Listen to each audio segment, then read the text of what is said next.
One thing that was clear when President Trump was overseas last week is that he really wants to take a more confrontational approach with Iran, which raises the obvious question: what are the risks associated with a tougher line toward the Iranians?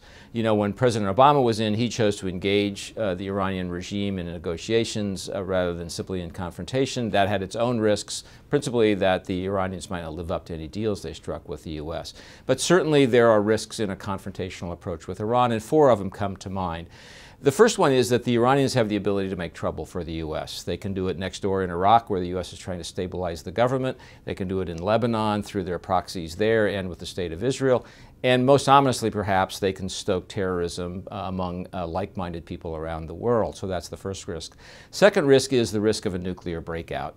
You know, that if the nuclear deal that President Obama struck with the Iranians falls apart, there's no real international effort that remains standing to keep the Iranians from just breaking out and doing a lot of nuclear uranium enrichment and moving more quickly toward a nuclear weapon. Even people who don't like the nuclear deal very much agree that it's puts a brake on their nuclear program. If it goes away, that goes away as well. The third risk is that the U.S. will have a rift with its allies, that America's allies in Europe in particular, but also some in the Middle East, see Iran as a force for stability in the region rather than a force for instability.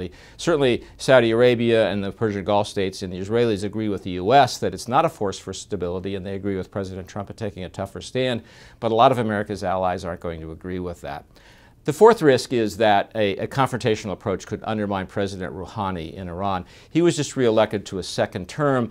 You know, you may not think of him as a real moderate. In fact, some people doubt there are any real moderates in the Iranian government, but clearly he's a more moderate force versus some of the more hardline elements in the regime, and he's been an advocate for reaching out to the outside world, including to the West and including to the U.S. And a tougher stance has the potential, at least, of undermining his position at home and opening a wider door for hardliners to assert Iranian policy rather than President Rouhani. So a confrontational approach with Iran certainly carries some risks, potential rewards obviously as well, but the downside is definitely there.